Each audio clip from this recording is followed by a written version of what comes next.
Hi, my name is Emily Iverson, and I did some research and read the article about the Rohingya crisis and the meaning of genocide. So, the Burmese government is often persecuting Rohingya. It's a very persecuted minority. They're not a very rich minority. The bigger countries surrounding um, their area kind of take over. Um, the country often in past historical events have often gone for them. The Burmese government is a very powerful government, so they're able to kind of pick on the Rohingya people very easily with not many things happening to them, like getting in trouble. Um, the Burmese people are causing more forms of sexual violence and targeting young people or young children and babies, which are signs of genocidal campaign. They're trying to kind of take over the reproductive part of the people to try not to let them reproduce. So in a way, is kind of genocide. So they're trying to take part of their group away. Um, they are kind of. I feel like they're kind of seeking to take over the Rohingya people because they are such a small country. So to them, it's a very easy takeover.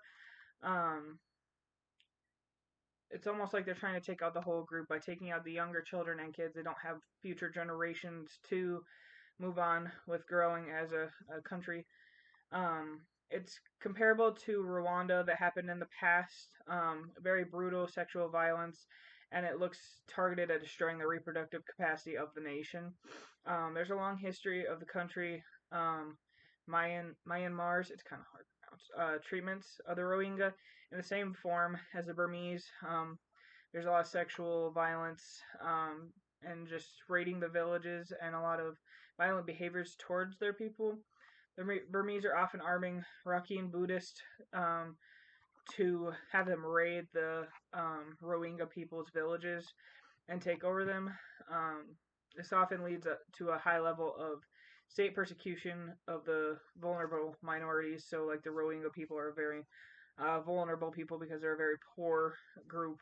I feel like using the term of ethnic cleansing is kind of not a gentle term per se. I feel like it's more genocide, personally. If they're trying to take out a small portion of the group or any part of the group, the definition of genocide requires to the intent of the perpetrator's part to wipe out a group either in whole or part.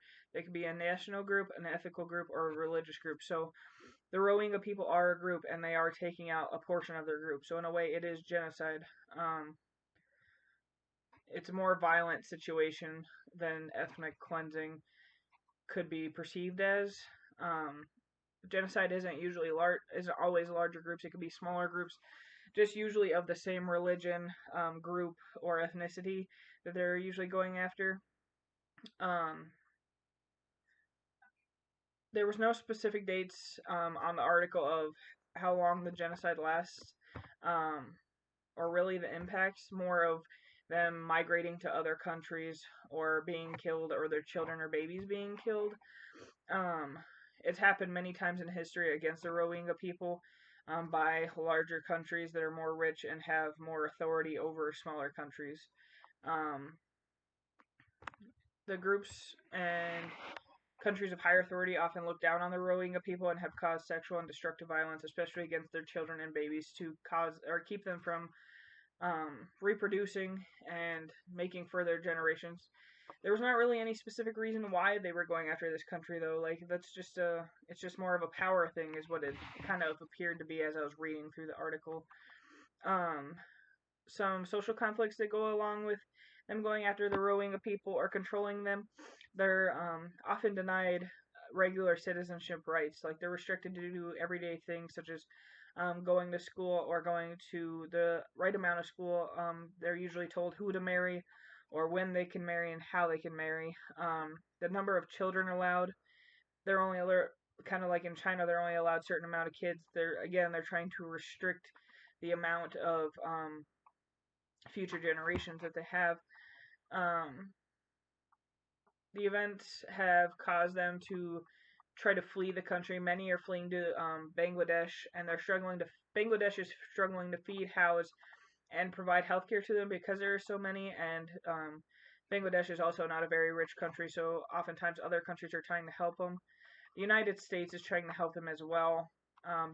In the article, it stated the best way to help them is to provide them with money, which I feel like could also be provided with food, healthcare, and some sort of way to house them. India considered expelling the Rohingya refugee population within its borders, so they did not want them in their borders. They did not want to help them whatsoever. There's no specific numbers on how many have fled the country, um, or how many have left, or how many have been killed in this what could be called genocide. Um,